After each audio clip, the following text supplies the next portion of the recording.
From the video that we are about to watch, it is evidently clear that the route that the Kenya Kwanza government has taken could be leading Kenyans back to the Moi era, in the sense that it is only during the tenure of the late President Daniel Toroitich Arap Moi that Kenyans witnessed a Shushaina, a hawker, a boda boda, and a mamamboga masquerading in their different capacities, but in real sense, they were undercover police.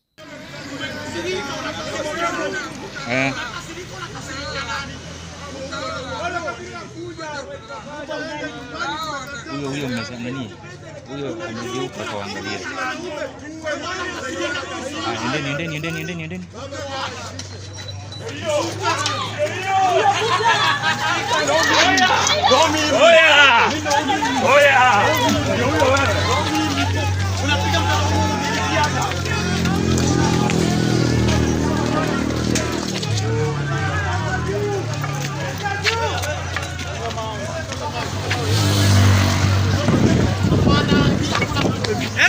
Ndio mimi nimetoka Kongo. Beki ya hadi. Haya juu.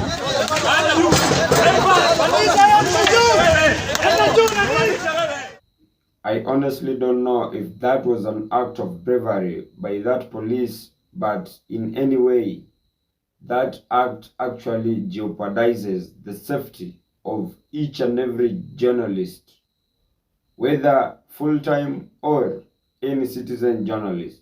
From such a strategy, it may have seemed to be very effective and spectacular, particularly on the side of the police, in the sense that they might have decided to initiate such a strategy in order to collect some substantive evidence so that they can apprehend all lawbreakers during the maandamano.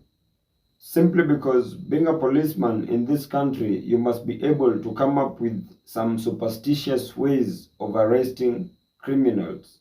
Another strategy that President Ruto used in order to counterattack on the planned maandamano by the Right Honorable Raila Amolo Odinga is, we all saw in all Raila Odinga strongholds, there were parallel demonstrations that were orchestrated by key allies of the government.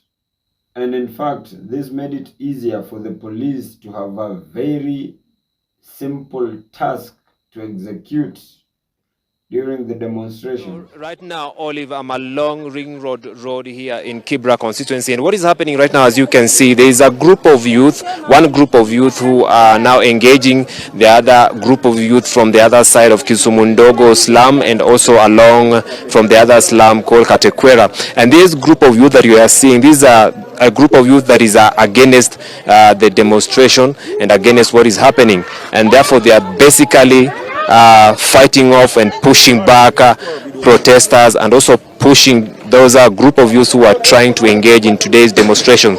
And therefore right now is basically a group that is pro demonstrations and another group that is anti-demonstrations that are now engaging each other here along a ring road.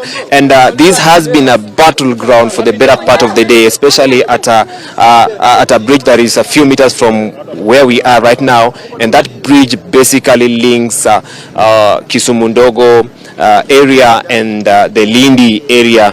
All those are two areas that are linked by that bridge here in Kibra. But before that, the police had engaged the youth, lobbing tear gas canisters at them, and even as the other demonstrators were hurling stones at them, and that is what has been happening from morning. But now from about 3 p.m.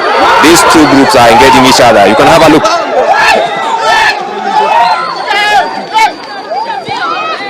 They are basically throwing stones towards Kisumundogo area, pushing back the demonstrators who are hurling stones from Kisumundogo area and also from Katakwere side of Kibra slum, even as they take position here along Ring Road to make sure that they are not able to come over to Ring Road, because for the better part of the day they had blocked Ring Road, they had lit tires here, and right now police officers have taken a back seat and they are just watching these two groups of youth engaging in what they know best, hurling stones at each other as they try to contain each other with regards to this demonstration that is happening here in Kibra. And remember, Kibra is Another reason as to why the Azimio demonstrations seem to have flopped is because Raila failed himself big time, in the sense that why will he call demonstration on 3 consecutive days, forgetting that most of his die-hard supporters are people to whom times above numbers have been referred to be hustlers, and these are people who live hand to mouth, because no one will want to come and throw stones for 3 consecutive days while not knowing what they were going to eat at the end of the day. That is equally next to impossible. Last but not least, among the reasons as to why these demos seem to have flopped is because of the political hypocrisy that has been recently portrayed by the Right Honorable Raila Amolo Odinga and his close allies. They recently produced a list to the police seeking the above names to be released, and among the list there was not even a single name for a common Kenyan. The people versus the Attorney General, Inspector General of Police, Office of the Director of Public Prosecution, for the abduction and detention of law-abiding Kenyans without the authority of the courts. Number 1, Honorable Babu Owino. Number 2, Dennis Onyango. Number 3, Honorable Ken Chonga. Number 4, Honorable Teddy Mwambire. Number 5, Honorable Wilfred Odalo. Number 6, Honorable Redson Onyango. Number 7, Eric Otieno. Number 8, Anthony Otiula. Number 9, Maurice Ogeta. Their whereabouts are unknown to their loved ones. The few that I'm yet to know of are Honorable Babu Ongili Owino, who is the Embakasi East MP. Another one is Honorable Ken Chonga, who is a member of parliament from Kilifi. And another person to whom I know is Honorable Teddy Mwambire, to whom is the speaker. I do believe is the speaker of Kilifi County, sorry.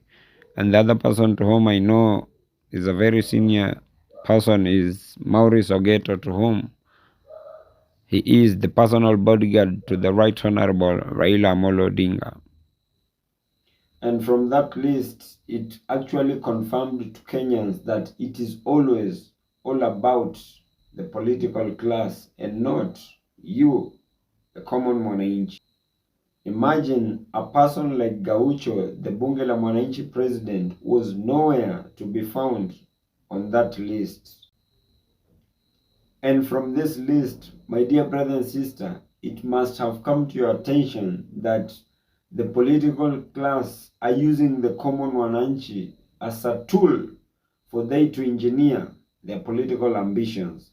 So if you're there thinking that the political class is fighting for your interest, I kid you not, that is more of a piped dream.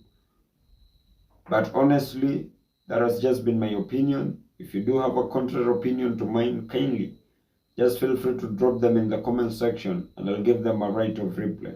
And as I come to the penultimate part of this video, in case if you're watching me for the very first time, kindly just consider hitting on the subscribe button. If you've been watching my videos and you have not subscribed, kindly just consider hitting on the subscribe button. And more so, if you're watching me from a different platform, either Telegram, TikTok or Facebook, kindly just head on over to YouTube, search for Mohamed Sudi. I'll be the first right person to pop up. If matters socio-economic and political matters are your great areas of concern, kindly do consider hitting on the subscribe button so that each and every time that I upload a new video, it will automatically reflect on your notification panel. And by so doing, you'll simply be supporting my content. Thank you, and may God bless you.